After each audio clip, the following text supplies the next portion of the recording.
Hey guys, welcome to the Blue Collar Business Podcast, where we discuss the realest, rawest, most relevant stories and strategies behind building every corner of a blue collar business. I'm your host, Cy Kirby, and I want to help you. What it took me, trial and error, and a whole lot of money to learn. The information that no one in this industry is willing to share. Whether you're under that shade tree or have your hard hat on, let's expand your toolbox. Guys, welcome back to another episode of the Blue Collar Business Podcast. I'm thrilled to be joined with my guest today, a guy I've known almost half my life at this point. We started our careers at the same spot. We both had jobs previous when we were younger, etc., but kind of our first big boy job. We met there, and we have just happened to land in the exact same industry and have dealt with each other day for day. Depending if we're on the same project, etc. Anyhow, if you guys have loved all of these episodes, and you're going to love this episode, I promise you this is going to be a very laid-back episode. But you can find them all at bluecollarbusinesspodcast.com. Subscribe to that newsletter on there. And if you're listening to us on any of your streaming platforms, make sure you give this a rating when you're done with it and let us know how we did. We're going to be talking with a true friend of mine for outside of work, outside of industry. So it's going to be kind of a relaxed conversation today, guys. But we're going to be talking about from the inspection side of things, not in totality. Ben actually worked in the field as well, but we're going to be talking about the communication back and forth. I know a lot of you guys, the first jobs you're stepping on got some heavy duty inspectors, and if you're not ready for it, you'll get slapped around very quickly. And we're going to talk about some communication tips that are going to help you communicate, very basic communication tips that will help you so much with an inspector when you first get started, and just navigating relationships between contractors, inspectors, and clients. This guy across the table from me probably deals with it just as much as I knew, from being from the owner side of the table. So furthermore, Ben Sarratt, the inspection supervisor at Crafton Tull. Appreciate you, bro. Seriously. Thank you. Thanks for the invite. Dude, definitely. I've been waiting for this one because I previously just mentioned to it, but we started out. Ben was a hell of a golfer. Let's just start with that. And his brother Bo. Shout out to Bobo. Yeah. Bobo had me, but we could handle ourselves on the golf course. So I end up Cody Ward. Another shout out there. Yeah. I best buddies with him. He's like, hey man, I'm working over at Lost Springs. You should come over. We need somebody. I'm like, oh okay. And that's where I met Ben. And I literally, it wasn't 3 or 4 weeks ago, I shot him a text message. Picture popped up on my Facebook time hop 15 years ago. Yeah. That's not even tangible in my mind, my guy. Yeah. But raking bunkers. In the cold. Freezing face masks cold. On because Sergio or whatever his name was going to walk that day. Or wasn't that his name? There was a guy we had to beat and yeah. Every day, 5:30, 6 o'clock, you had to beat him. And but discipline, that was right? a lot of fun. Dude, it was so much fun. That's when times were easy, eh, Bob? Oh.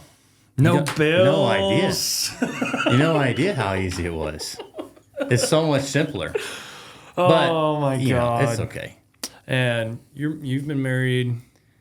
Oh, don't tell me this. 7 years, There you 8 go. years. There you go. Been with her for 14. You bet. So, and how many babies? Just one. That's right. That's what I He's thought. I didn't know. 9 months, a couple days ago. That's so awesome, dude. It's I was wondering life-changing. if you had number 2 on the way yet or not. No, That's where I was going with that because I got number 3 on the way. I don't know if you do. I didn't know that. I didn't know if you did know that or not. We're 7 weeks out. no way. Yeah, another That's little girl. exciting. Yes, sir. It is. But Very cool. No, he's changed everything, Dude. but for the better. it's so crazy, isn't it? It's nuts. I try to tell my guys. We've just had 3 have babies in the last little bit. Yeah. And we're the younger generation. As you know, you've been working around us, but I've tried to instill in younger guys and give them opportunity to fail or succeed. And sometimes they fail. Sometimes they flourish into half the team that we have today is still with us. But man, I gotta talk about one guy, Wesley. I have seen, he's been back from maternity leave for 4 weeks. I kept telling this guy before he had that baby, I said, let me tell you something. It's going to be life-changing the moment he's here. From that moment on, you think differently, you move differently, you have purpose now. You're like, we have to get this done because I got to eat, dude. Yeah. It's so, from Lost Springs to being fathers. Yeah. Yeah. It's crazy, dude. No, it is. It's great. And I had a buddy at work, and he's got 2 little girls, and he said it'll change it immediately. And I called him on the phone the other day because I was actually driving by his house, and he hadn't seen him yet. And I said, hey, you home? He goes, no, I'm not home. I said, man, I was going to show you Cal. I said, you haven't seen Cal yet? And he goes, was I right? And I said, yeah, you're right. Oh, yeah. 100%. There's no doubt. And so it's changed everything. But it's good. Dude, 100% it is. And now I've got, this will be number 3 on the way. The 2, 7. He's 7. She's 5. And yeah, want to be here Christmas Day. Miss baby Caroline. And I'm so excited. And, but man, we've known each other a long time, honestly, through hunting. More or less than anything. A little bit of work. I think we stayed more in contact at work about work than really other than anything. And then when we would go to call each other about hunting, we'd both miss the phone call because we think it was about work. Yeah, exactly. So a little bit of background about Ben and kind of how he ties into my world, y'all's world. Ben took a different route in the blue collar side of things. He started off same place I was, doing utilities, Diamond C. Shout out, Mr. Mike Cordero. What a guy, man. Good what dude. A guy. You started out there doing utilities. Dirt. We did a little everything. Storm drain. He was small. Yeah. And so we did pavilions. We did you did the Prairie Creek. We That's did right. Prairie Creek. We did the pavilion at Cave Springs. So cool. We did a lot of that fun stuff that bigger guys, they don't want to mess with. And not only that. Bike trails, we did that. Did a lot of that. So you started out in the field, grinding every single day, and there obviously came a time for you to jump over into the inspection side of things. What year was that? That was, I think I'm going on 8 at That's Crafton. impressive, brother. 7 or 8, I don't remember. It wasn't very long after I had come out on my own because we're working on our 9th year in business. 2016. So we're 9 years in, and it wasn't. But I didn't really get in the commercial side until 2.5, 3 years really strong into that before I started hopping into the fire game. Right. So obviously, Ben works for Crafton Tull. We had Mr. Ellis. Shout out to Mr. Daniel Ellis. Wonderful episode. First episode of the bluecollarbusinesspodcast.com. You can check that out.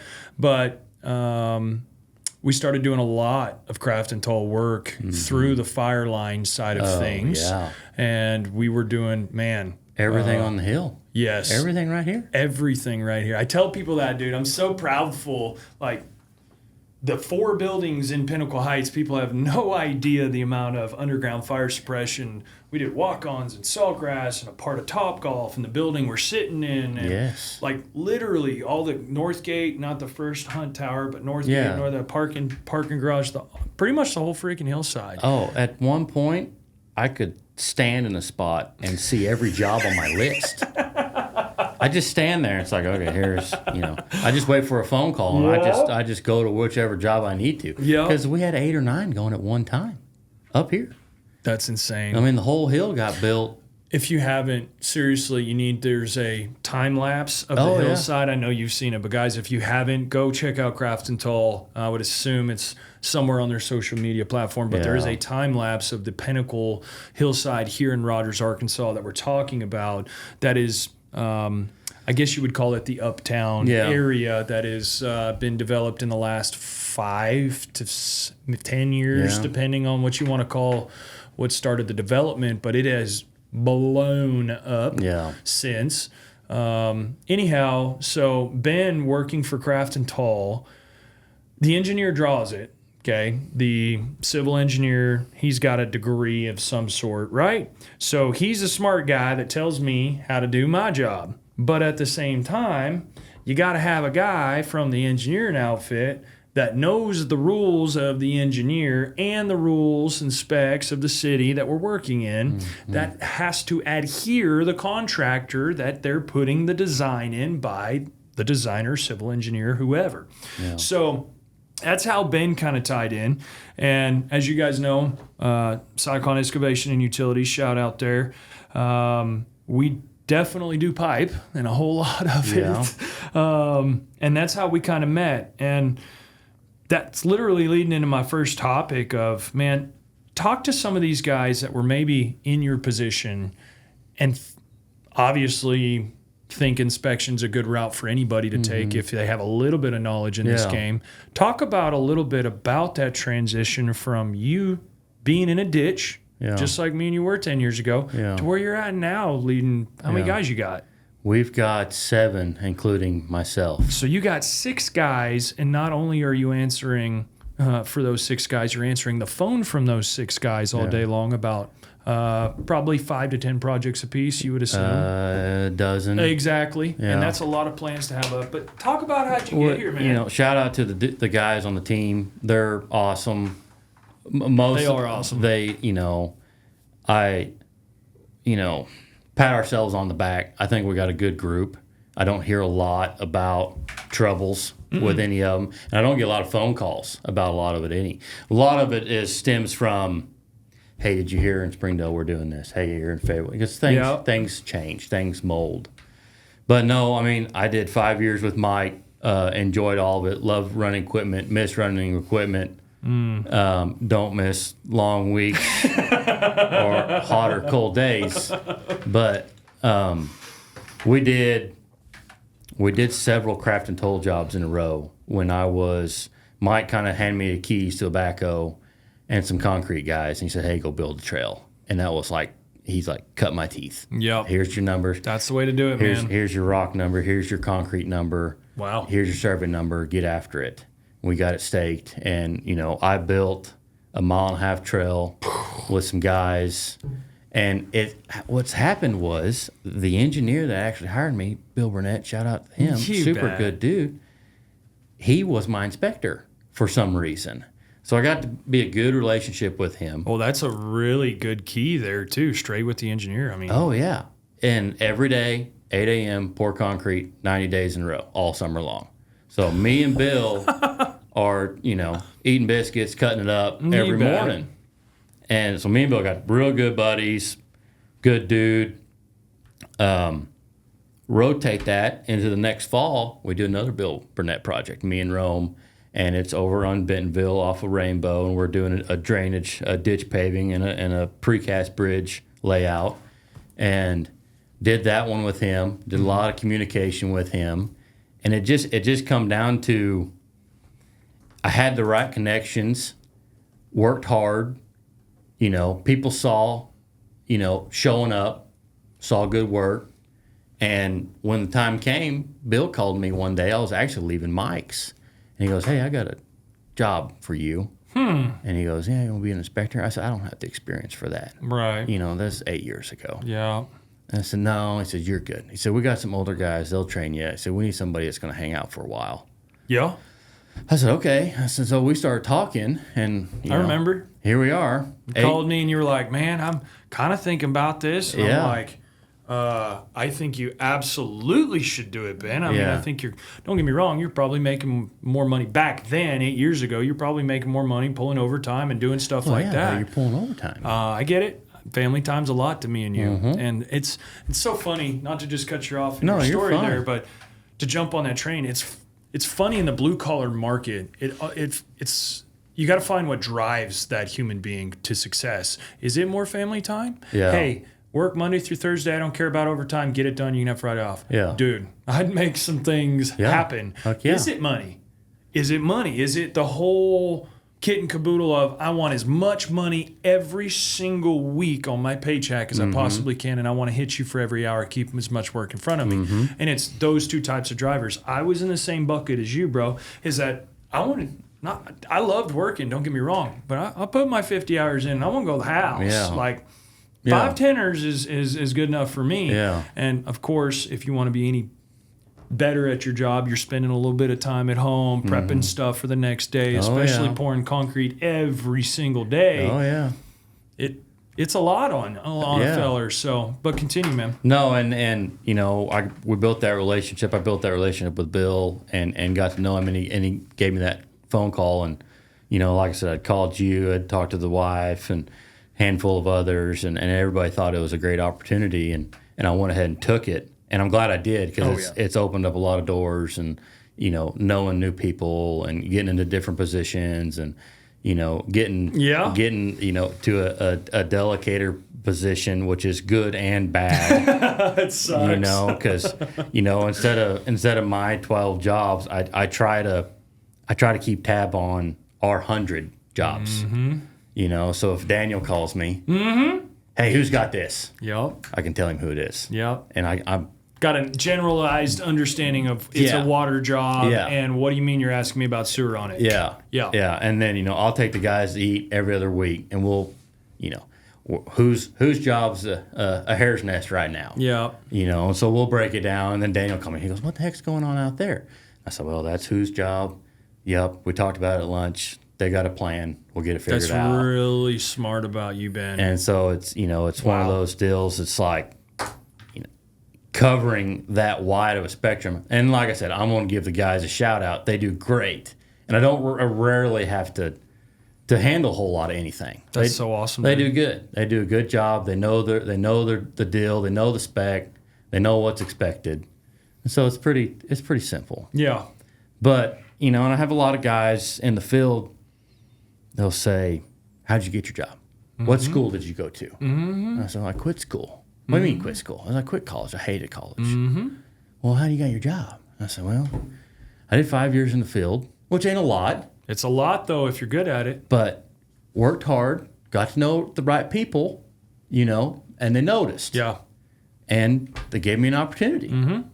It's all about relationships, dude. No, it is. 100%. And but I tell people on here all the time, as I'm actually going on November 12th, Springdale School District. I don't even know if you do know this, but they have a workforce program now. Oh, yeah. They own a D3, a 308, roller, and some other stuff. And I met Mr. Rodney. Anyways, they have a night program and a daily program, and he is unbelievably passionate about our younger youth, and not just in the heavy equipment world. They have a CDL school. They have HVAC, carpentry. They can be almost to a journeyman's license before they leave him, depending on how much work they put in. Yeah. And I try to tell these guys on the channel all the time that I had no experience but a high school education, and I just jumped in a ditch. And like back at Lost Springs, I can sit here and tell you, I probably wasn't the best employee at Lost Springs. I was a lazy sack of crap. Was anybody? No, I mean, come on. It was a high school job. I get it, but at the same time, I'm looking back, and I'm like, man, I could have applied here, and I could have learned that here, and I could have took this as an advantage and this as an opportunity. But I try to strongly encourage hop in a trade in that 18 to 20-year-old mark. That's fine. Hop around to 7 trades. I don't care. Find one that you may not like it, but you may be damn good at it. Yeah. And I don't know a whole lot of guys that absolutely enjoy quote unquote work because it's work. Yeah. It's not fun. But at the same time, 18, you hit that 20-year-old mark. By the time you're 24 years old, man, you can dang sure have a lot of experience and be past that journeyman, on the plumber and electric scale. I mean, you could be touching that master's license other than a test. But in our neck of the woods, water, sewer, storm drain, dirt, like you get thrown to the wolves. Like, I don't care who you are. Like, if you want to learn our trade, here's what I got for you. Yeah. If you can figure out how to run this job and make money on it every single day, by God, you're going to be a good one. Yeah. And nobody really teaches you. There's really no, you either get it or you don't. Now, at the same time,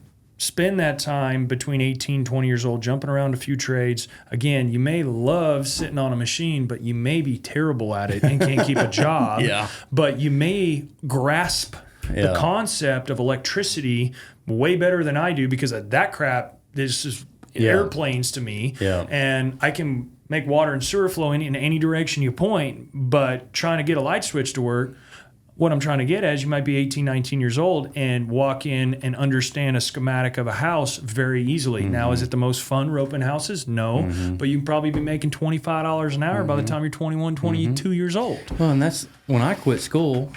I called my mom. I quit school. I bought books for my second semester, my second year. And the moment I bought books, I knew I was done. Really? Yeah. I had an epiphany because I spent like $2,000 on books. And I just squeezed by on the first semester. Dude, what? Oh, yeah. Books are high, which they're probably all online now, so it's not as bad. But you're buying books for college, that blows my mind. Paperback, and I might be overzealous. No, here. but at the same time, yeah, they're high. It was more than 19, 20-year-old Ben wanted to spend. You bet. Because I'm thinking, man, I get a new bow and arrow for that much money. Yeah, I do. What is it, shotgun? Yeah, anything. Anything. Other than books. That I have to read. So I squeezed by my first semester, bought books my second semester. I was like, all right, I don't want to do this anymore. Called mom, told her I was quitting. Went to trade school in Pryor and went to carpentry school. I didn't know that. Yeah. That's cool. So I had, and I don't know what the classification was out of that school. If Understood. it was a journeyman or a apprentice. It's probably an apprentice, if I had to guess. But I did OJT training out of that school. Okay. With a crew that the teacher knew. And so we framed houses in Owasso and Tulsa and Claremore. And you talk about guys who work hard. Oh, my God. I watch them. It drives me crazy, man. And I've got big feet. And I don't like walking around on little skinny 2x4s. But I did it a couple times, and I was like, and finally, boss man saw me one or two times. He's like, "Okay, you're done. You stay on the ground." I'm like, "Thank you." I'm a pack mule. Yeah. I got you, boys. Big gringo. But we went on the job, and show up, and he's like, "You the guy from trade school?" I said, "Yeah, I am." He goes, "All right," and he pointed me over to a pile of 2x4x10s, and he goes, "You're grabbing 8, or you're leaving. We're laying out a house." Okay. I said, 8? I said, how am I supposed to carry 8? He said, well, don't figure it out or you're going to go back to school. I said, okay, you got it. So I grabbed 8 2x4s, and I'm just laying them out every 16 inches on chalk line. And the guys ahead of me, they're already done. They've already got the house laid out. And really? Oh, yeah. Just testing you, huh? Oh, yeah. Okay. Just pack mule the young guy, which was fine. Yeah. It was a lot of fun. Talking about working hard, but it was a lot of fun. We took 3 15-minute breaks a day. Oh, my God. It was like 10, 1, and 3. And you ate granola bars, whatever chicken nut, could. anything you find, you sucked her down. And then you're back at it. And the sheathing and the stuff. And we were on the top of a hill in Owasso, Oklahoma, and it's windy all the time. You're grabbing 2 sheets of plywood, or you're not, or you're headed home. And I'm like, Rick, 2 sheets, I'm gonna go away like a kite. Yeah. And so here I am grabbing 2 sheets, and we're shucking them up ladder. 14, 12, 12, 12 pitches. Oh my God. But it was a lot of fun, and I enjoyed it. Yeah. And probably learned a lot of experience too, just in life. A lot of experience, getting up, having responsibilities. It changed me. I was a bum there for a little while. Me and you both. Ask my wife. She knows I was a bum for a while. And so it helped. Yeah. And Mike called me. He goes, when are you done with school? And I said, well, it'll be a month or 2. He says, well, call me when you get done. I got a job for you. And I said, well, what do you do? He says, well, we run equipment. I'm like, well, that's not what anything I just did. But I was fine with it. It was a job. Yeah. It was an automatic job. Yeah. So I just started working with him. But you had an understanding of grade and elevation. Oh, and yeah. Things meeting, and he could take that and massage it. Me and a buddy of mine, we were 1 and 2 in that class. Of course, it was full of high school kids, and my buddy was a little bit older, and I was a little bit older and a little bit more mature. But you learn, if you can learn what you like to do and you want to go do it, and you're going to have fun at it, and you're going to get good at it, it's going to help everything in the long run. Bruh. Is if you hate it, you're not Give it gonna up. you're not gonna want to go to work. Go find something else. literally- There's a lot of trades. Yep. It doesn't matter. You could be in the office doing estimating if you want to. Yep. Very quickly. Or you Dylan, can- my friggin' first ever employee. Yeah. Or you could be on a track-o all day, every day. Yep. It doesn't matter as long as you like it. Yep. Because if you like it, you're going to excel. Yep. People are going to notice. People are going to give you more opportunities. They're going to give you more money. They're going to give you more time off. Yep. They're going to get you in a better position. 100%. All those things, dude. But there's a lot of things, and to circle all the way back to it, everybody asks, what you do. It's like, man, I got to know the right people. 100%. Worked hard, tried to do good work as best as you can, and be personable. Be nice. What? Goes a long way, doesn't it? Don't be a bum. Mm-hmm. Don't ask the same guy on the crew for a cigarette every single day. You know what I mean? Be professional. If you're a professional guy in the field, you'll get noticed very quickly. I notice, talking about, I've got, my pipe guys. I can tell you right now, speaking on that, professionalism, who they are, what they represent, where they're going, and I can name 4 or 5 of them in my head that I could see in 5 years really excelling. I could probably name 2 or 3 that I don't think that are going to excel as fast. But, to your point of just switching up trades, you went to carpentry school, but Mike, probably smart man, noticing, he went to school, got through school, got a trade under his belt. This guy's got half an ambition. He is professional in the sense of he probably already knew you, knew a little bit, of course, knew who you boys were and been around you a little bit and knew the personality that you are. And I can take a personality and teach them a trade, man, as long as somebody wants to ask questions. So to have that kind of understanding, but to that point is that you can go to vocational school, finish that school. I don't care what kind of school you go to, just finish it. It means a lot. And normally you'll have a job, whether you're using that set of skills or not. But if you've been an electrician for 8 years and you freaking hate it and you want to go learn a piece of equipment and you're really, really, really top of your line and you've figured out electrician school or roping houses and being an electrician, finished your school up, you hate it, jump over. Like in 3 to 4 years, you already have the recipe and the sauce of, okay, guess what? You're probably not going to make the same amount of money, newsflash, because you're not worth as much to the company, right? But as soon as you jump over, start learning that trade, dude, within 4 to 5 years, you can have a very good general understanding of everything that's happening around that shouldn't necessarily catch anybody completely off guard because you've got that experience. So that's a good point. But my next point, dude, I want to talk about communication tips. You're sitting here talking, we've got a good generalistic background. You came from the contractor side of things. But say, we're talking to the guy, talking to Cy Kirby 6-7 years ago, stepping on his first commercial job site, don't know the order of operations. Do I just go tap the water main right off the bat? Is there... Talk to those guys and talk about just a little bit of what you expect from a good contractor and maybe a few things to avoid on their first go-round big boy commercial project and they're having to deal with somebody like you. Man, over-communication is not a bad thing. In our world, there's always a pre-con or a pre-construction meeting. Correct. You'll have a sheet of paper just like this. It's got everybody's phone numbers, emails on it. And you're sitting in a room similar to this with plans on a TV, and you're breaking it down with your utility owner, Springdale, Bentonville, whatever. You need to keep that for sure. And you need to listen to what the man's saying at the pre-con. I know, right? So listen here, guys. If your EOR is your contact, you need to call your EOR. Every time. Because that person's probably done a job in that town already. And so he's going to know the chain of command within the city inspectors or the engineers or the head boss within that city before you even start. Have a tailgate pre-con.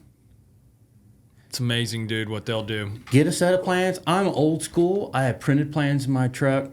I don't like digital other than when it gets down to revisions on a big job where you've got to fill pages. I'm with you. I'm just too cheap to have them printed out for every single crew every time. I don't. I get you. 100%. I don't have to worry about that. No. But, call your EOR, call your contractor, call your city inspector. Say, hey, we're going to go out. We're going to get started.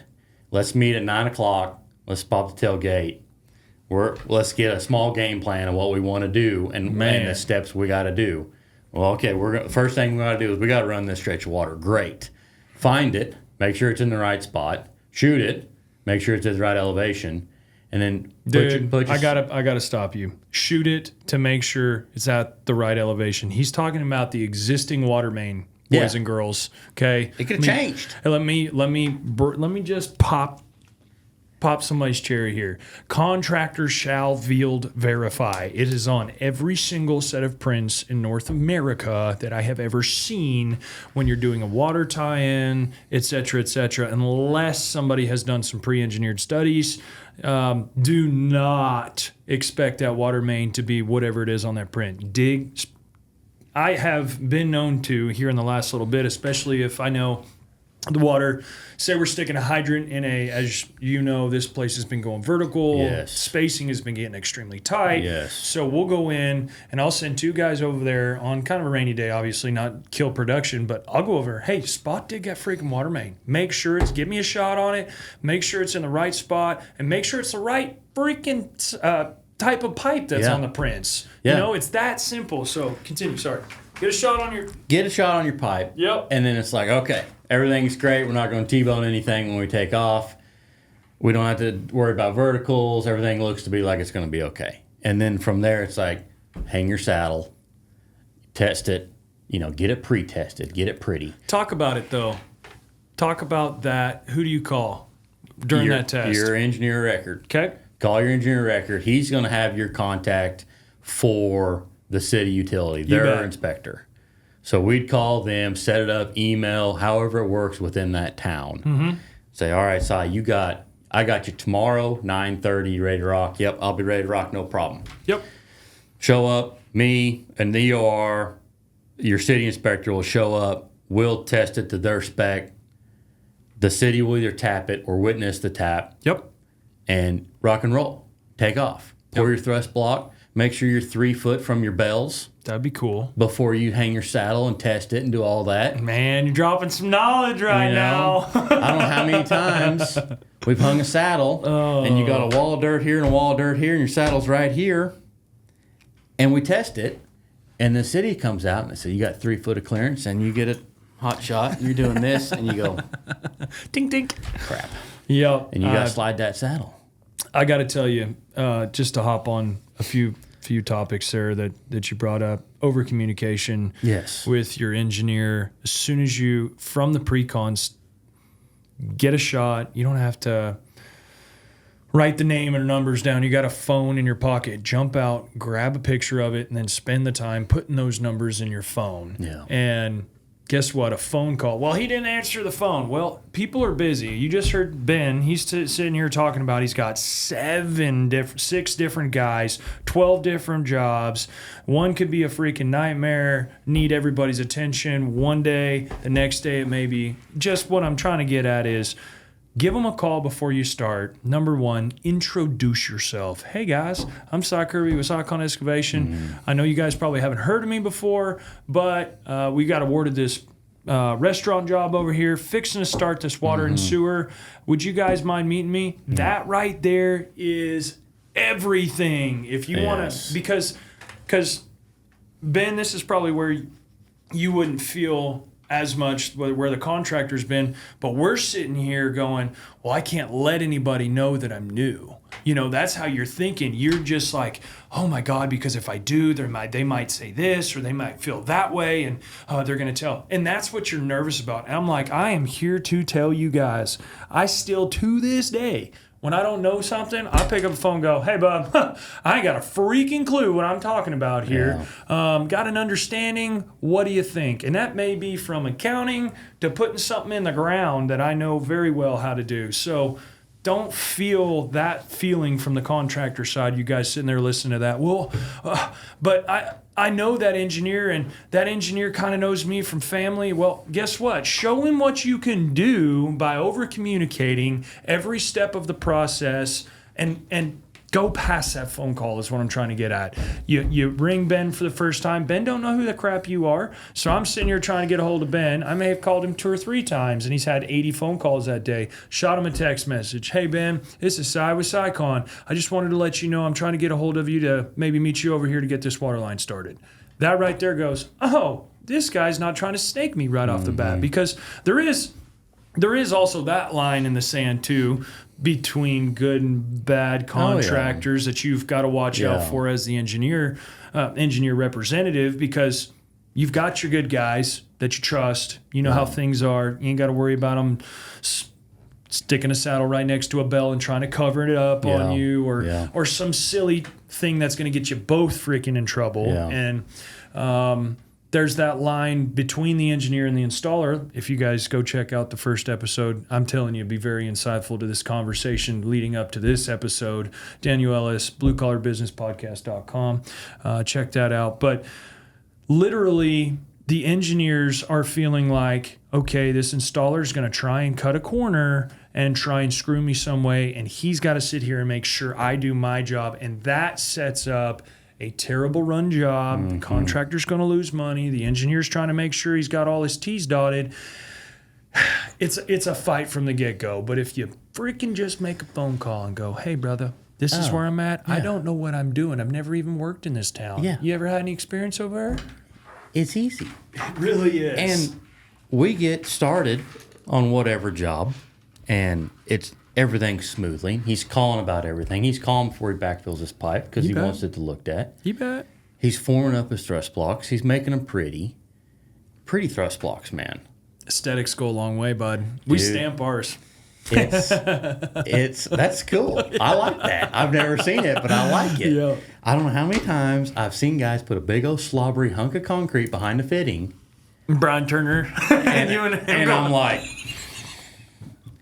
we can't tell what's there, fellers. Yeah. You know, is covering the whole fitting? Is it on the bolts? Is it on the flanges? Do you have plastic on it? And the city's like, rip it out. Yep. I'm like, I know forming it stinks. Yep. But it makes it pretty. I gotta talk about Brian Turner real quick. Since we're talking about my early start in the commercial world, I was at the Bentonville Climb, and one of our first Fireline gigs, and we poured some really crappy thrust blocks. I'm a municipality guy, dude. I started at Pea Ridge. Yeah. I went to Bentonville, so I'm like thinking, okay, pouring a thrust block, no big deal. I know exactly.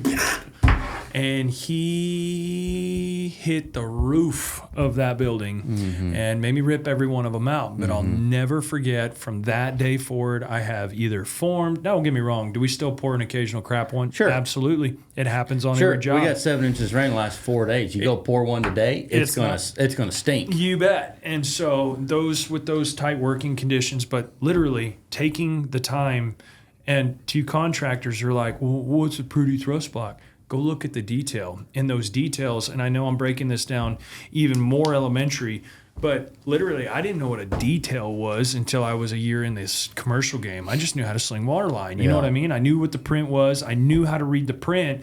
That's all that matters. As long as it was exactly where that engineer told me to put it and it was at the right elevation, I knew I was okay. And then one day, one of these GCs was like, hey, look at the detail for this. And I'm like, oh, he's calling this little picture at the bottom or the print's details. And let me tell you guys, when you come from absolute nothing, that have no idea, and you're just pioneer and paving your way into this world. I'm from the municipality side. We didn't have plans, bruh. We just made the crap go. You know what I mean? Oh, yeah. Put it back together, turn the water on. That was our pressure test. Yeah. You know what I mean? And so not leaking. Let's go. I can tell you several verticals down 2nd Street leaving Bentonville when I worked for Bentonville. We were not required to do any vertical strapping, vertical blocking. Anyways, that's here nor there, and I've talked about that several times with them. But there is a massive difference between the municipality and the contractor game, and I learned. Brian showed me exactly what that meant. Look at this detail. You want this block to hit the back of, and he meant it too. He wanted it 2 inches off the bolts either side, and he wanted it beautiful. And we did. We formed it up. But that goes a long way, man. And if you use forms in their wood, leave them in the hole. You don't have to strip them. What? What? You don't have to strip the forms. Nope. It's still going to hold the concrete. You do all these steps, and you make it pretty, and you talk to your EOR, and the city's happy, and they get to see what they want to see, and they put your test corp where they want to.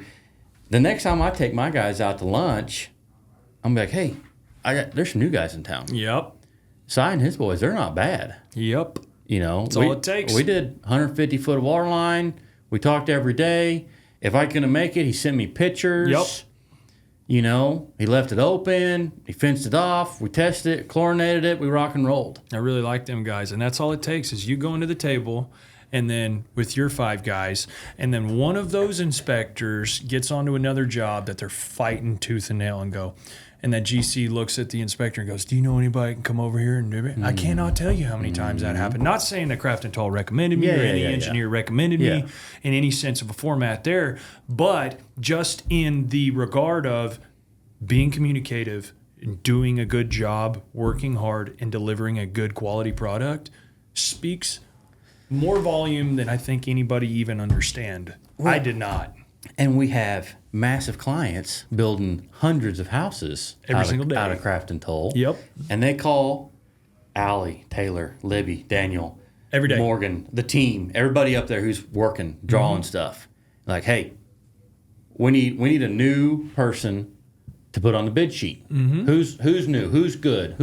Who's showing that they can do it? And you say, well, you know, these boys at SciCon, you know, they've done 3 or 4 things, nothing real big. Yep. But you got a 60-lot subdivision, probably right up their alley. Yeah. You know, one 100%. one crew company, they're gonna focus all their time on that job because he wants to make it as best as he can because he wants to get in good. Next one. He wants to get in good with the Roush Coleman, the DR Horton, the Buffington. It's funny. We're actually you guys probably don't know this audience, but we are in the industry of the excavation and utility contractor. There's municipality and contractor side of things, and then underneath that municipality bucket, there's about 9 different mini trades within our trade. And then the contractor side, what I'm trying to get at is subdivision guys can't just leave a subdivision and go do a commercial site work like we do. And it's the commercial site work guys can usually go and perform in a field, but there's still going to be some parameters that they're going to get slapped with doing the subdivision. And that's what I'm kind of talking about. But SciCon, being through the fire game and dealing with a lot of restaurants and doing the, you know, we're doing turnkey, 3 to 5 acre commercial development, civil complete. But we've actually ventured off into the subdivision game quite a bit. And Jesus' crew done water, sewer, 48 lots, and it's 2 testing in 5.5 weeks. We had some ridiculous production days, but they were good, motivated team, good guys doing unbelievable work, man, that they're putting out. Taylor Subdivision video on SciCon's YouTube channel, SY-CON, shameless plug there. But it was last Sunday's video, and man, you got to watch it if you haven't. But, dude, speaking of that, we've talked some communication, we've talked about inspections, but since you've been in the field, you've been in this game as much as I have. Talk about the technology that is taking over our world, and from a standpoint of how we used to procure shots. You know, you'd go out there, grade laser, transfer everything over. You know, you weren't used to having a contractor. You know, the big boys had the first initial GPS rounds, but not somebody to my size that could have a couple or 2 or 3 basin rovers like we got now. But it just wasn't a thing, and we were still doing grade shots. How has that changed for you guys as, you know, the engineer representative? Has it improved? Has it slowed things down? Is because the contractors are asking too many questions and now they have proof? No. I mean, it hasn't. It's probably sped things up for sure on the building side of things, putting things together. But as far as like an EOR for inspections or density tests or building lots, road, subgrade. It hasn't affected us a whole lot because our technology is pretty cut and dry. Yeah. We've got a spec book, we've got a set of plans, and we've got a truck, and we've got a phone that we abide by. We've got a surface and stuff we take pictures with, and we can get on our, files and pull our prints if we want to. It's really affected, you guys in survey a lot. Yeah. Now it is good. I'll call whoever. Say, hey, where are you at here? He goes, I'll give you an elevation. Yeah. I'll give you long and lad. I don't care. And then I can take that to the survey team, say, here's where they're at. And then the survey team puts it in there, sends it to the engineer, and they could perform a fix, possibly, without ever even having to see it. Yep. Or have a survey crew go out there and look at it. There's been times where things have needed to be shot. Well, now everybody's got a basin rover. Mm-hmm. So, oh no, it's about to start pouring rain. We've got to backfill. Yeah, 100%. Don't want to float pipe. I never hold anybody up. I'll be at home. It's 5:30. Cy Kirby calls me and says, it is pouring rain here. I'm covering it up. I've got 300 foot of ditch line open. I'm shooting the fittings and I'm covering it up. I say, rock and roll, buddy. You bet. Rock and roll. You have to, man. Because we've worked hard to have a good relationship with the city inspector and we call our city rep and say, hey, man, Cy called me yesterday. It's pouring. He's got pipe in the ground. He's covering it up before we can get to it. Here's a dozen pictures. Yep. Here's a picture of every other bell. Here's whatever. And we can send that to them. And if they trust us, which we work really hard with the cities around here. You have to, man. They can call a Crafton Tull guy and be like, yeah, rock and roll. You're there, have at it. Yeah. And then, Larry Peckham calls. Yep. I heard they covered up some pipe. I know, Larry. I got it covered. We're there. We didn't want to float any pipe, redig ditch. We need to have Larry on the show. Oh, he'd be good. It would be a good one, wouldn't it? It would be good. Oh, my God. It would be good. He could talk about some experiences of watching Sycon grow for sure. I learned a lot of things by Larry himself, man. Love that guy. Yeah. Seriously. But no, the technology, it hasn't changed a lot for us in the field. It's helped. See what pisses me off, though? Dude, I'll be straight up with you. Yeah. I literally dealt with this today. Not with Crafton Tull. I will make this very clear. But there is another inspector in town that we have had 3 or 4 jobs that have been really badly designed, and we have had to deal with the repercussions of it. So now I've got a water line in Bentonville that's 19 inches underneath the curb in the old part of town. And I've got 6 townhomes. I don't know if you know this, but I'm big in the townhome market up there in the northwest part of town. We got 6 different properties going. Nice. And this one is 19 inches under the back of curb. Lose 6 inches for curb, bro, and that's your gutter line. This 8-inch ducted water main is 14 inches in the ground. And I'm supposed to stick an 8-inch valve on it, and there's the existing and tap it and go in, and they're like, well, we'll just vertical it. And I'm like, guys, the valve's going to be sticking out of the damn ground. Like, it's literally, the bonnet is going to be out of the ground. And they're like, no, it won't. And I'm like, okay, that's fine. So we spent 45 days. I've been waiting on 45 days for an answer. Okay. I really thought they would probably run out there and survey this information because they didn't pre-engineer with survey. That's fine. I have everything exposed for 45 days. Oh, man. And then they send a new drawing into the city, get it through the health department, and it is now, instead of 1 valve being on the existing line, we have 2 valves on the freaking existing line, and then we're going to vertical off of it and move this valve over there, and created 3 problems while not addressing another problem.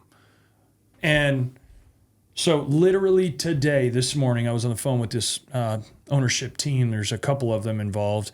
They're fixing to hit the freaking roof, and they just do not understand, and they're yelling at me, and I'm like, whoa, guys. Let me explain everything.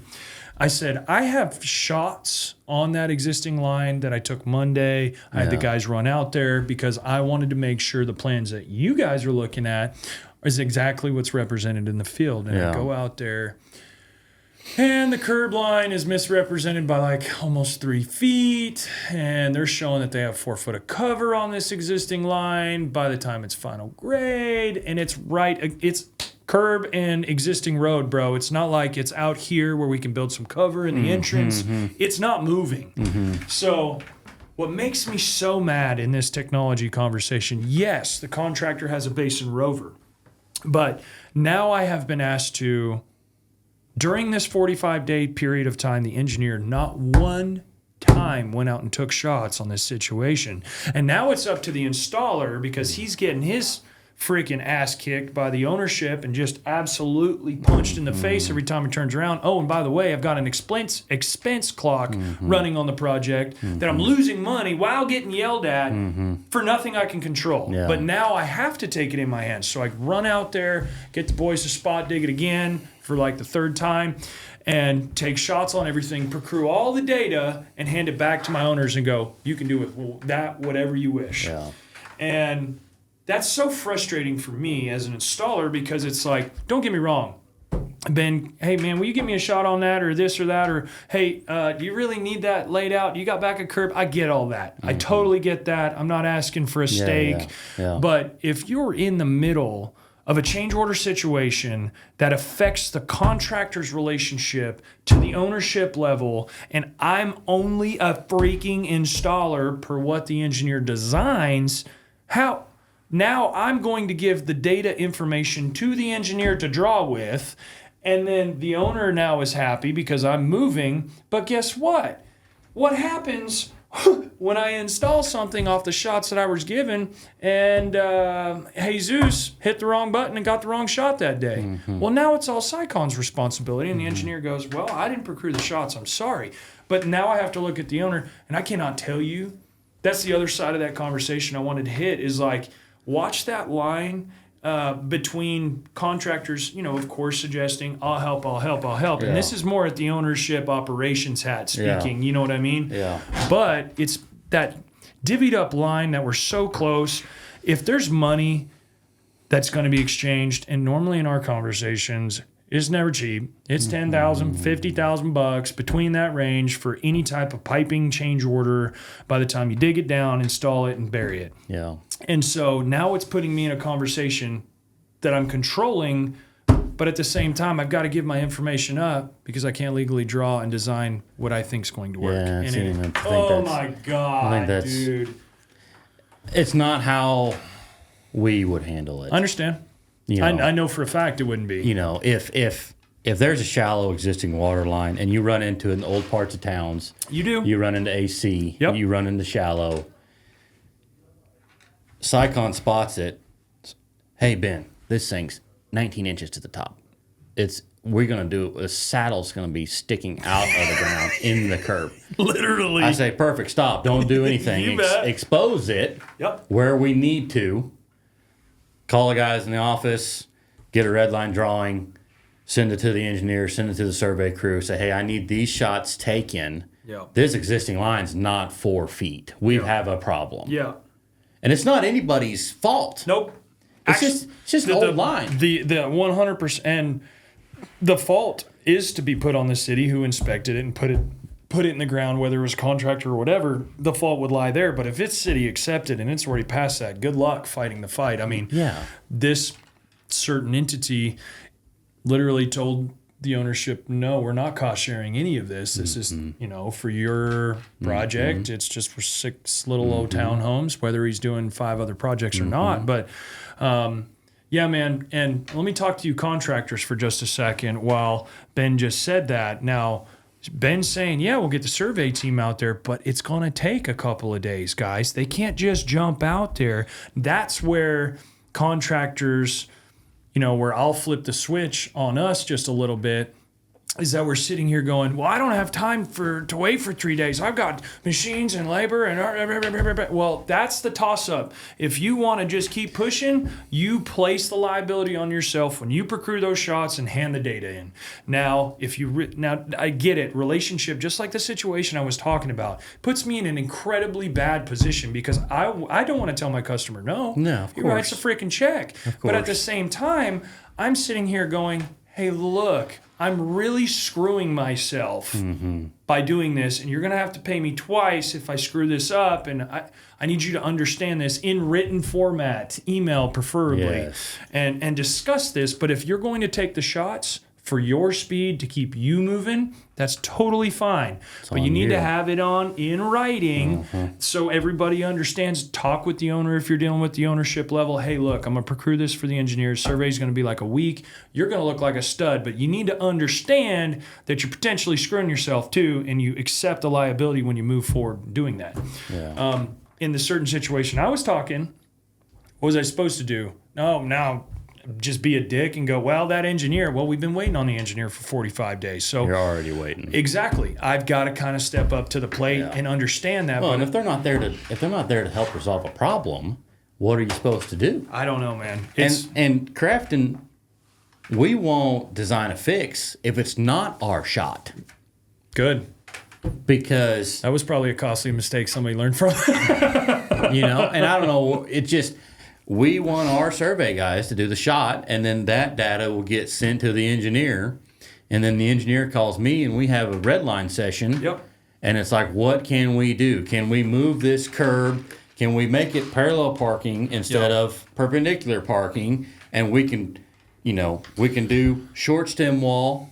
Put some dirt on top of this thing. Can we save it? And I'll add to that, dude, because I haven't had a Crafton Tull project in a long time, but we're doing Park Meadows for you guys. Yeah. And we have James Talley, and we've had kind of a different situation at the North tie-in spot. And I cannot tell you, I had James at his previous when he was at the entity. Yep. And the level he has gone to help me, I don't know what different transition there was between that and now, other than, experience.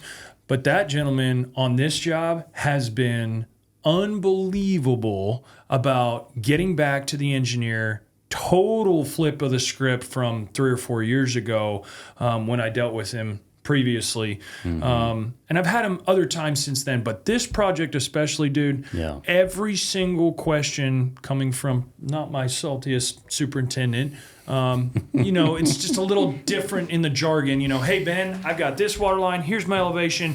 I'm T-boning at this elevation. All right, figured out by. That's what me and you can do, but in that situation, he's going to have to sit there and weed through what my superintendent's saying. He's not as well versed. He's a municipality guy, switched over. Anyways, James has done an incredible job. Yeah. Taylor's done an incredible job in probably the toughest entity around here to navigate what I'm talking about doing. They are not the funnest to navigate with.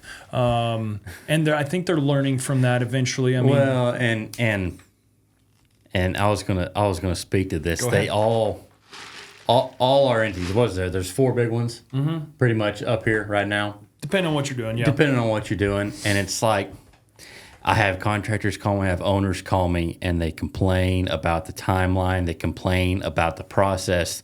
They complain about how things are scheduled. And I said, guys, it's like that for everybody. I said, I've done hundreds of jobs now at this point. I said, I sleep like a baby when I go home. I said, do it like they want to. It's very easy, man. It might not be to their speed. It might not be to your speed, but you're not going to piss them off. They're not going to get on your back. And if you can make a relationship with them, sure, it's tougher. Sure, that town is tougher. But that's their deal. That is just how they are. They're not picking on you. Nope. They're doing it to everybody. Yep, 100%. And there was... Man, 3 years ago, I've taken, we've done 3 projects in Fayetteville this year. I literally pulled out of Fayetteville for almost 2.5, 3 years, almost 3 years. And I lost half the others. Exactly. And I don't know if that ever spoke volumes, but man, with the market of this year, as we've talked about on this show in length, there's the market of this year and the vertical impact of what bigger companies are having to do to stay alive right now obviously is going to make more hands in the bucket is what I'm trying to get at. But man, pushing us down towards Fayetteville, there's not really, mainly I stay on the northern part of our working area because I'm a northern contractor. It's kind of funny. I've got other buddies that are contractor direct competitors here in Springdale, and they kind of hang down Fayetteville, Springdale area. That's what they know. Exactly. It's the specs that they know, and they've got a better understanding. And I grew up in the working area up here, so we go down there every once in a while. And back in the fire game, we were down there a lot. But now that we're doing, more turnkey civil stuff, I'm very, very picky and choosy. And it's not even just the town anymore. I can go off on the rest of ownership and engineers, and I take it all into account.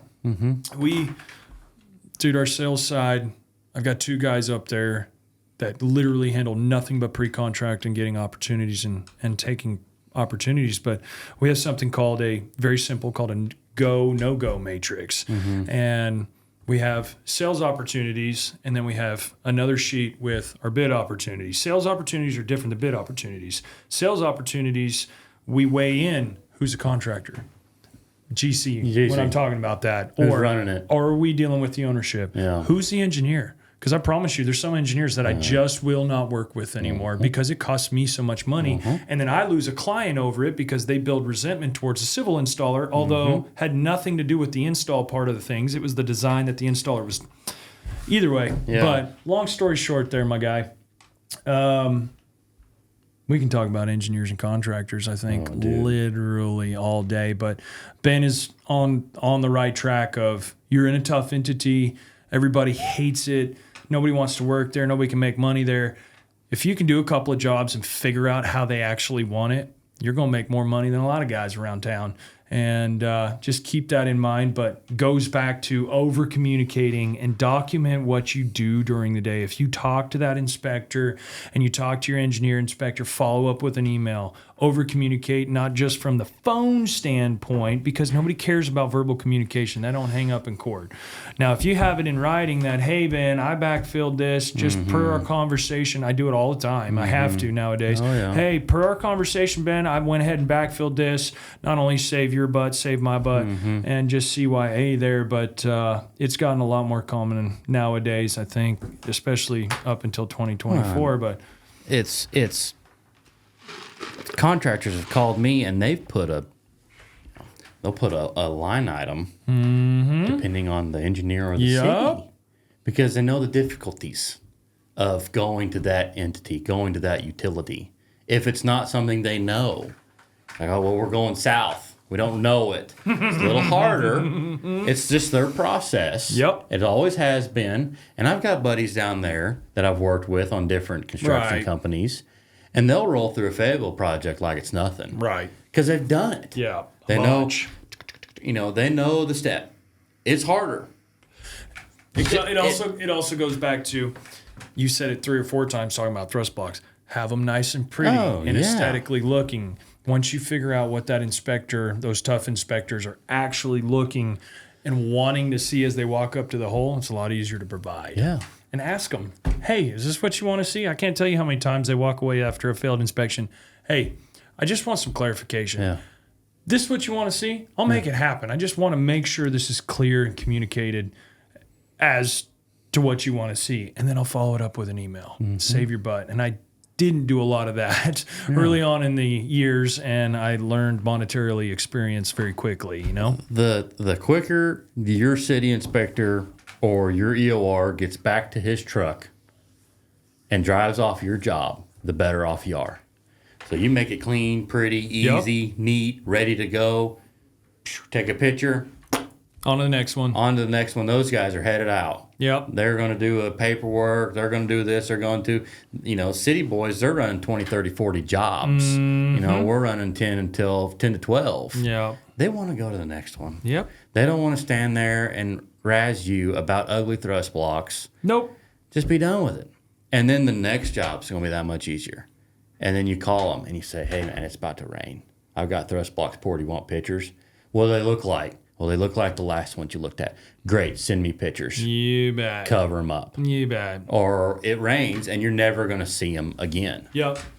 I know it's all about working, and I think this really hits home here on one of kind of our last talking points. It's navigating the relationships between, and we've been hitting all over it, but navigating relationships between contractors, But not only do you have to deal with contract relationships, you being the inspection supervisor, that means something's usually a pissed off contractor, a pissed off owners going through that inspector, and that inspector's going, okay, I'm going to have to go up the ranks. And then now you're dealing with normally by the time it makes it to you, it's an elevated problem that people are pissed off about, and there's time a tick in for you to get an answer. So, but I want to go back and hit one thing that you mentioned early on in this show, my guy, is that you as a leader, and I got to say, you're a lot like myself that's been put in a leadership position at a younger age and have had to deal with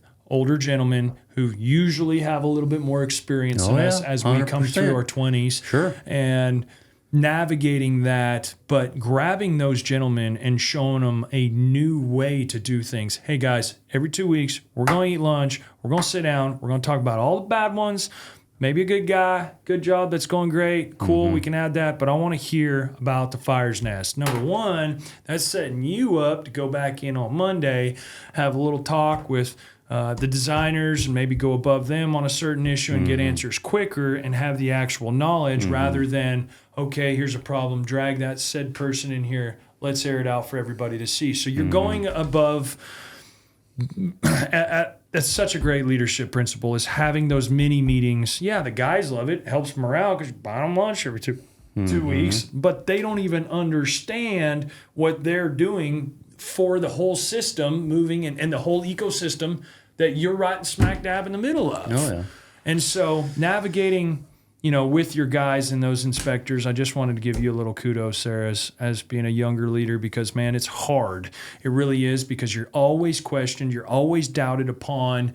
Is he really making the right call? And we feel that, especially, I know 5-6 years ago when Ben and Si were moving through this industry, we doubted ourselves a lot because we didn't have as much experience. Oh, sure, of course. But we relayed onto the personable and the personalities that we have and go, hey, Bob, what in the hell have you done here before? Because I ain't got a freaking clue. And I'm not going to sit there and act like I do. Yeah. And he'll go, well, let me tell you a funny story, And back in my day. Exactly. Oh, my God. How many times we've said, oh, dude.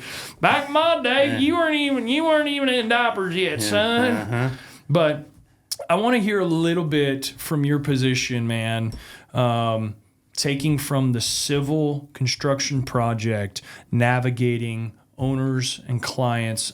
We've talked a bunch about contractor relationship and what we need to be doing to help you and benefit this situation. But, what you guys probably don't realize is that the owner is paying the installer, but he has already had a year's worth of communication with this engineer. So you stepping on the job and going, well, I know what I'm doing, and this engineer's done, it ain't nothing. Yeah. Well, they've already paid them a hefty chunk of money just to get you there to start installing. So easy with that attitude just a little bit, whether you like them or not. But dealing with those ownership levels, actually, we had kind of a spiked ownership deal not too long ago. I won't go off into it, but I called you out of the blue. I felt terrible about it, but it was a newer inspector deal. Anyways, new guy to the team and caught me kind of sideways, and I caught Ben kind of sideways because I didn't appreciate how it all went down. It all worked out fine as wine, but that owner that was standing there was the dividing factor between us, and normally that doesn't happen. But talk a little bit about having to deal with them stinking clients and owners. So, everybody asks what I do. What do you do? What do you do? What do you do? I'm an inspector observer for an engineering firm in Northwest Arkansas. Yeah. I said, okay, well, what does that tell? I said, well, I'm a glorified secretary. I am the guy in the middle between you, the contractor, the city, and the engineer. And any phone call to anybody goes through me. And that's kind of how the role in Northwest Arkansas works. Yep. Every town has an EOR.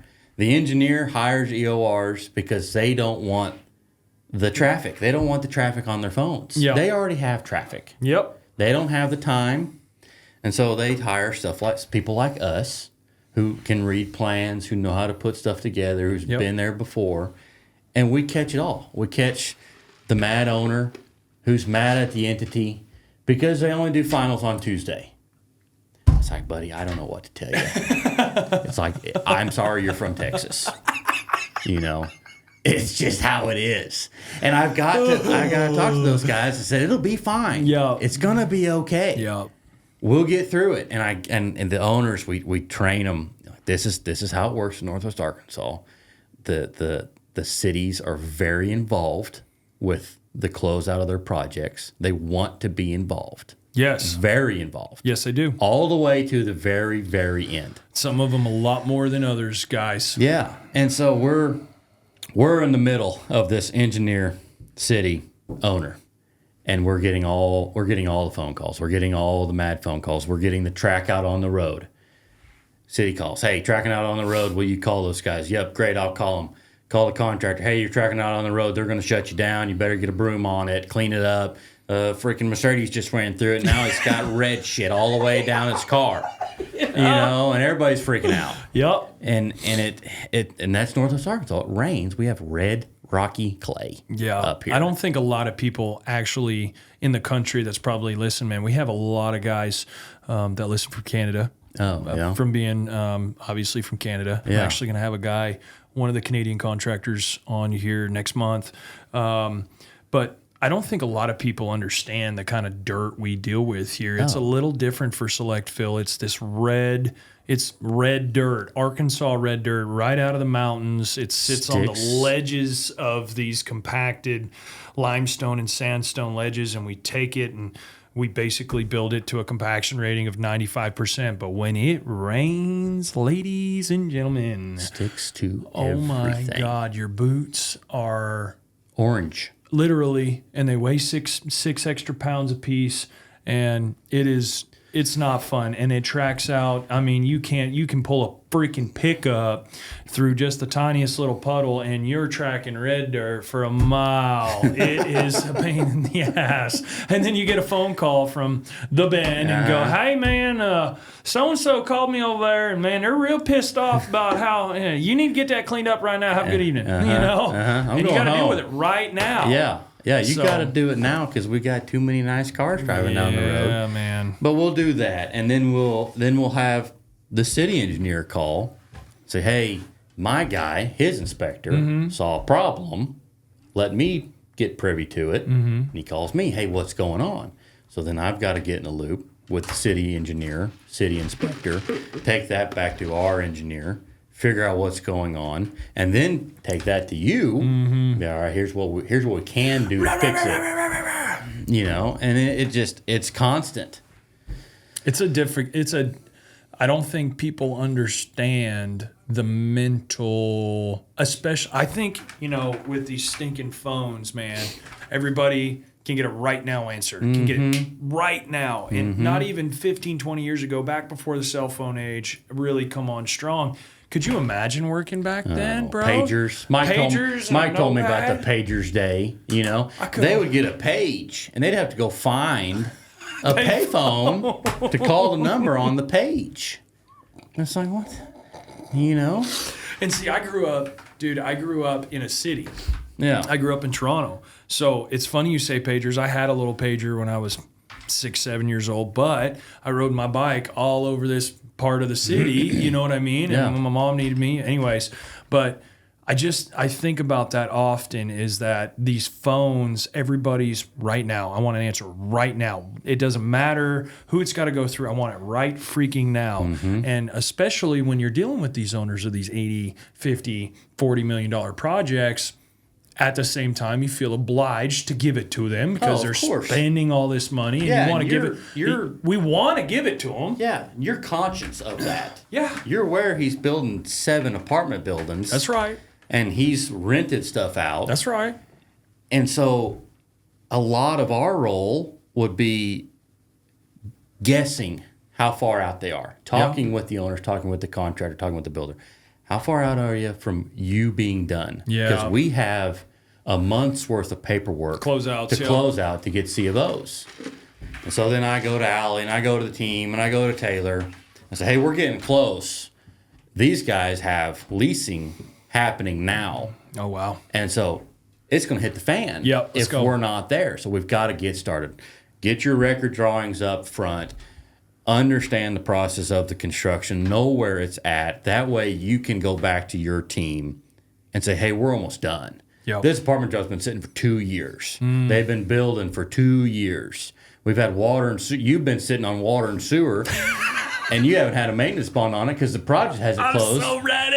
You fixed 14,000 meters and hydrants that have been backed over. Oh, you know, I got one in this Hey, town. Si, you got a hydrant over here that's crooked. Yeah. And then it comes to final and go, hey, why are these valve cans not line up with the valves? And hey, why is this hydrant leaning? Hey, why is this clean out not there? Hey. And we fixed it 6 times and the guy still ran over it before pre-final. It doesn't matter what you do. It's so crazy, man. And we talk to everybody. We talk to the owners. And during the pre-construction meetings, I try to line it out. Of course, these projects take so long. Some of them take so long. 2 to 3 days for staking. If you want staking, give me 2 to 3 days. You bet. If you want an inspection, give me 24 to 48 hours. Yep.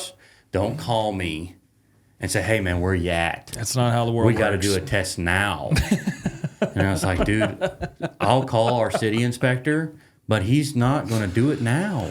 He's going to do it. Best case scenario, you get tomorrow. Yeah. And I got to back onto the relationship thing here before we finally wrap up. But that whole calling inspectors, I need this thing to do right now. Okay, I need it right now.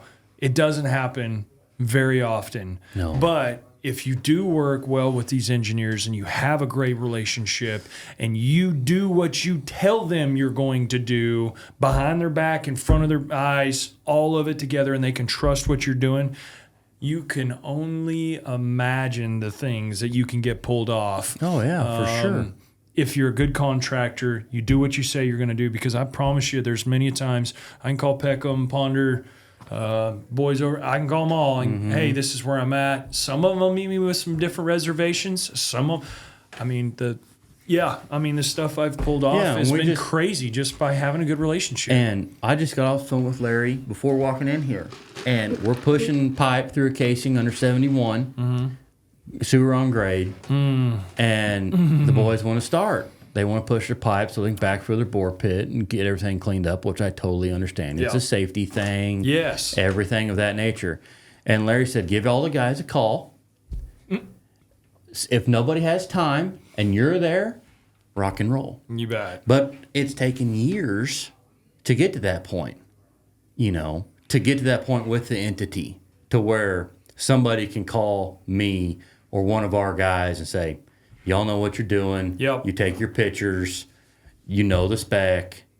Have at it. Yep. And that helps that triangle of all these phone calls between everybody. Dude, so much. And be able to just... And it helps you. Because as the contractor, you're making money. Then I can show up and say, Si, you got some guys ready? Let's push pipe right now. Let's go. It don't have to be next week.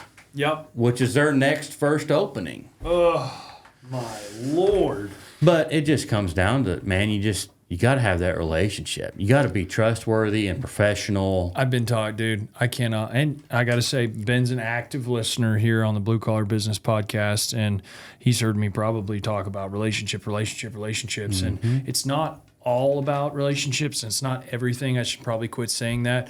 But I promise you, in any capacity that you're operating a blue collar business in, and I know we've definitely dove off into the excavation and utilities, underground utility inspection conversation. Obviously, that's what we're both well versed in. But this can go for absolute any blue collar business across the board, guys. Seriously. So I guess I've got one final question for you, buddy. When we're shooting ducks? Well, we can talk about after that. But I'm actually, we'll talk just a little bit. But me and Ben have been talking about shooting ducks for I don't know how many years. Literally, I've been. I was a big deer hunter.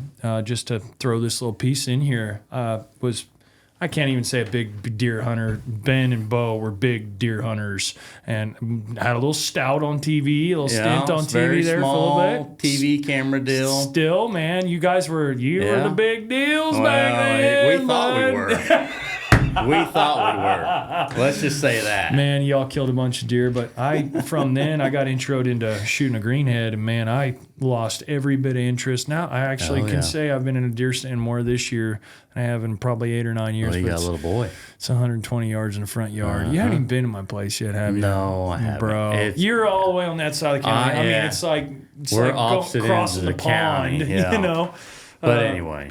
But literally, man, the last thing I got for you, I ask everybody, what's a takeaway for the blue-collar worker who's sick and tired of being stuck in the mud? And I know for us, that can mean quite literal, since we came from the ditches and the muddy holes. And but I'm talking about a little bit about that mental game that we talked about. Maybe emotionally, he's off kilter at home and work's suffering because of it. He's scared he might lose his job. Let's talk about those guys that are 18 to 22 years old. They're stuck in their head mentally. They've been somewhere for a year or two. Tell them from your experience, other than the few things that you've already mentioned, how do they propel through their 20s and get set up for their 30s like we are? Don't be set in your ways. Very good one, man. I've talked to young guys, and they want to start as a foreman.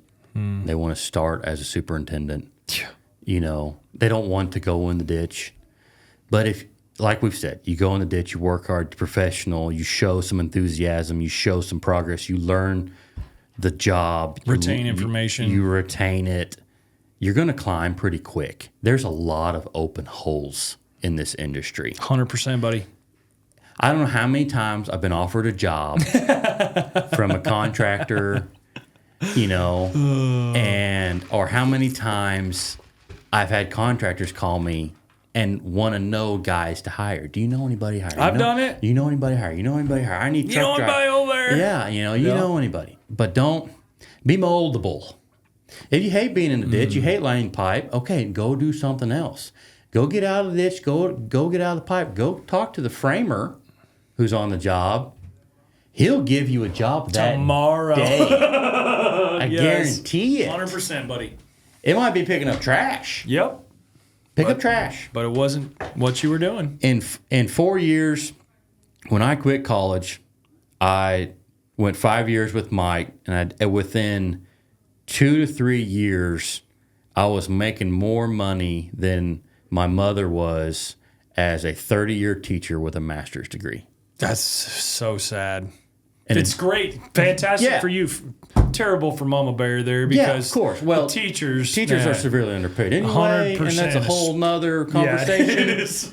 But, our whole family's teachers. So right. But there's opportunity there. Point proven, brother. 100% point proven. It could happen in 2 years. It could happen in 3 years. You can speed up a 4-year degree, a 4-year educational degree. You can hop in a ditch or go to work as a plumber's apprentice.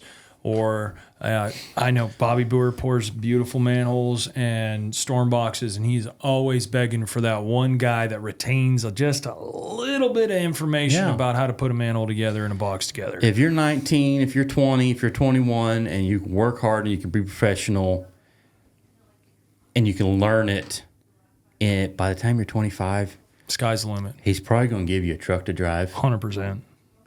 He's probably going to give you all the tools you want. He's going to give you all the work time you want. And he's going to pay you good because he doesn't want you to go somewhere else. That's right. Because as soon as that guy starts doing good work and somebody else sees it, it's on, dude. They're going to be like, hey, what are you making? Yep. And you get this. Yep. And then that guy's going to want to keep you. Yep. And if you can show... It's not just the money side of it. It's from this side of the table, bro. It's like I've invested in this guy time-wise for a freaking year to get him to the knowledge where I can pick up the phone and we can talk about a corpse stop. You know what I mean? Yeah, for sure. And it's like, it's that investment, that retraining in a company. Oh my! Well, as an inspector, you're retraining. As you get new guys, it's a lot more involved with. We do the same thing, but kind of a little bit more repetitive. Yeah. We're not looking for as much as you guys are, but man, it's so different. But I think that's a great takeaway, dude. Seriously. Yeah, I mean, you gotta. you've got a lot of life to live. You're going to be working for 30 or 40 years. Yep. You're going to work till you're 50, 60, 70 years old. Yep.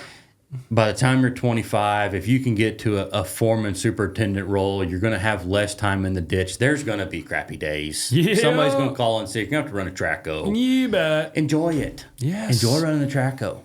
Prioritize that Because it's moment. fun. It is. It's a big, giant video game. Dude, that some of the equipment that we have I've never even sat in.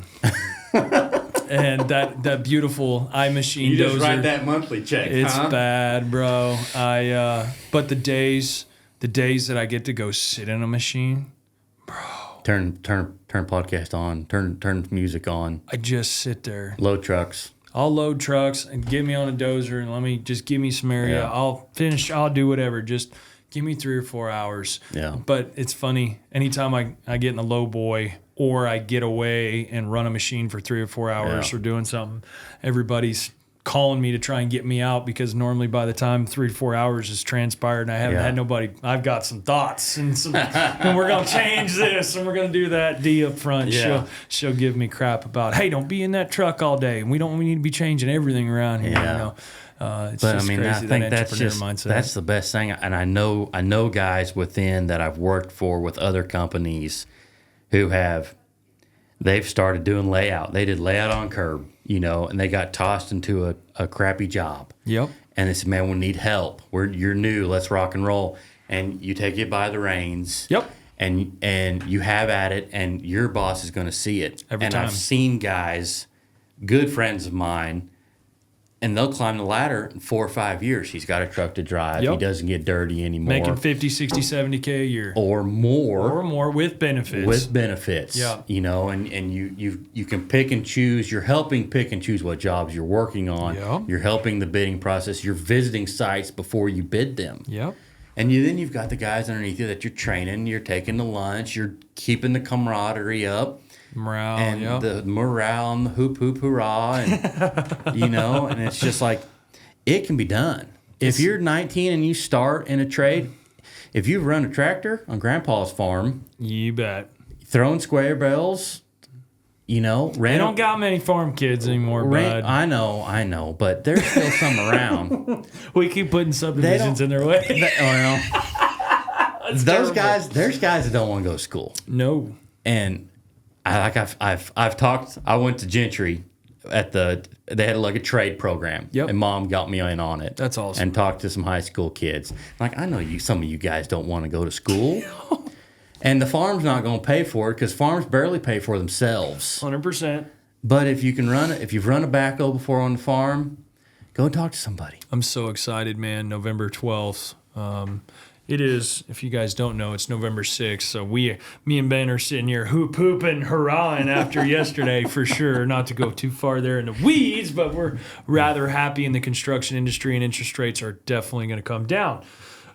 But I'm really excited to go spend some time with this workforce program in Springdale, Arkansas here, this high school program that is coming up in the next couple of weeks. If you guys haven't seen that or any of our YouTube stuff, you can see everything I'm talking about, everything me and Ben have talked about. You can go check out at our YouTube page at Cyclone Excavation and Utilities.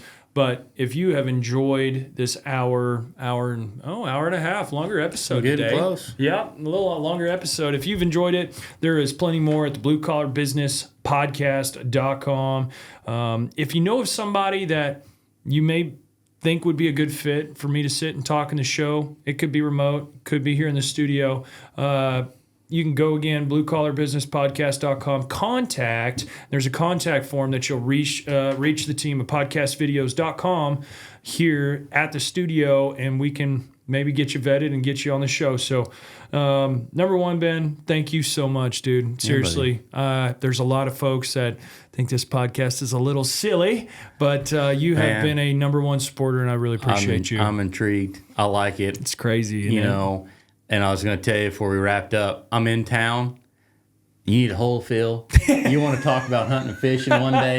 Bet. Just send it to me, buddy. Okay. Just send it to me. We'll figure it out. Miss Sam here at podcastvideos.com will definitely love that. And honestly, I think the audience is is going to see me in a different light, because you've watched enough of the shows, but just having that experience personal with somebody outside of work and then bringing them in here and talking about work, and we've had such a good working relationship, I felt a lot more comfortable sitting here talking with you, and I think they're going to see that. Yeah. I have a feeling you'll be back. So, man, I really appreciate you. And guys, thanks for listening again, and we'll catch you guys on the next one. Be safe, be kind, be humble. If you've enjoyed this episode, be sure to give it a like, share it with the fellers, check out our website to send us any questions and comments about your experience in the blue-collar business. Who do you want to hear from?